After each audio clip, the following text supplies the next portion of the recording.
صحیح بخاری کے اندر ہے، عبداللہ ابن عباس رضی اللہ عنہما قرآن حکیم کی ایک آیت وَقَالُوا لَا تَذَرُنَّ آلِهَتَكُمْ وَلَا تَذَرُنَّ وَدًّا وَلَا سُوَاعًا وَلَا يَغُوثَ وَيَعُوقَ وَنَسْرًا، اس آیت کی تفسیر بیان کرتے ہیں عبداللہ ابن عباس جو مفسر قرآن، جن کے لیے رسول اللہ صلی اللہ علیہ وسلم نے دعا کی. یہ آیت پڑھتے ہیں اور اس آیت کی تفسیر میں کہتے ہیں یہ قوم نوح کے نیک لوگوں کے نام، قوم نوح کے نیک لوگوں کے نام. کتنے نام ہیں یہ قوم نوح کے پنجتن پاک ہیں. اس کا مطلب ہے یہ پنجتن پاک کا عقیدہ اس وقت سے چل رہا ہے. آج بھی جھنڈا لگا ہوا ہوتا ہے نا پنجتن پاک کا. یہ قوم نوح کے پنجتن پاک جب یہ فوت ہو گئے تو شیطان نے ان کی قوم کے دلوں میں یہ بات ڈالی کہ جہاں یہ بیٹھا کرتے تھے وہاں ان کے نام کے پتھر رکھ لو، ان کے نام کے پتھر رکھ لو جہاں جہاں بیٹھ کے یہ ذکر اذکار کرتے تھے، تاکہ ان کو دیکھ دیکھ کر تمہیں بھی عبادت کا شوق پیدا ہوگا. بس اتنی سی بات سمجھائی. اور جب یہ نسل مر کے ختم ہو گئی، نئی نسل آ گئی، تو شیطان نے کہا تمہارے ماں باپ ان کی پوجا کیا کرتے تھے، تم بھی کرو. پہلی نسل کو صرف اتنا کہا کہ ان پنجتن پاک کی جگہوں پر ان کے نام کی مورتیاں بنا لو، پتھر گھڑ لو، ان پہ ان کے نام لکھ لو، تاکہ یہ دیکھ دیکھ کر تمہیں بھی شوق بڑھتا رہے کہ ہم نے بھی اللہ کی عبادت کرنی ہے. اور جب وہ نسل مر کے ختم ہو گئی، نئی نسلیں آ گئی، تو انہوں نے اس جگہ کی پوجا کرنی شروع کر دی.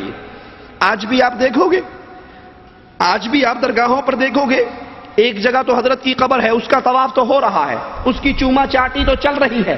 ایک بیری کا درخت ہے کچھ فاصلے پر، اس پر بھی دھاگے لٹکے ہوئے ہیں، اس پر بھی کپڑے لٹکے ہوئے ہیں، اس کے پاس بھی جا کر رویا جا رہا ہے. پوچھا جائے بھائی وہ تو بابا جی کی قبر ہے اور یہ کیا ہے؟ ایتھے بہ کے وہ چلا کٹ دے سنا، ایتھے بہ کے وہ چلا کا، وہ تو قبر ہے نا، وہاں تو بہت کچھ ہے. یہاں بھی انوار کم نہیں ہے. اسلام آباد کے اندر سی ڈی اے ایک مقام، ایک سیکٹر میں ڈبل روڈ بنانے لگی، تو وہاں حضرت کی قبر نہیں، معاف کرنا، حضرت کی قبر نہیں، حضرت کی قبر سے ملحق برگد کا ایک درخت تھا.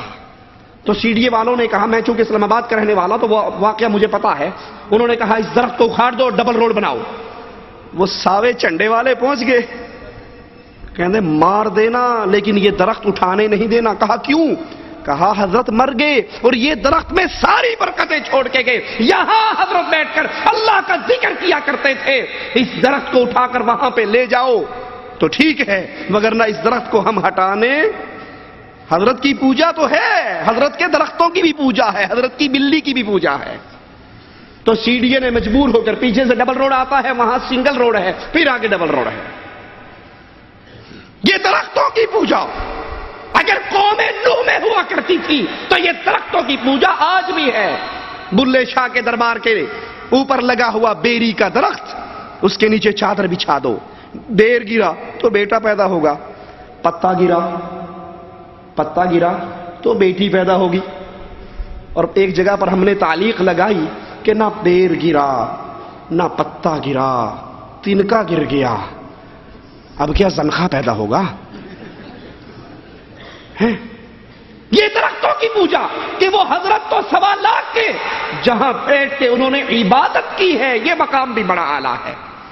یہ حضرت کی جوتی ہے، یہ حضرت کا درخت ہے، یہ حضرت کی پگڑی ہے، یہ حضرت کی تسبیح ہے.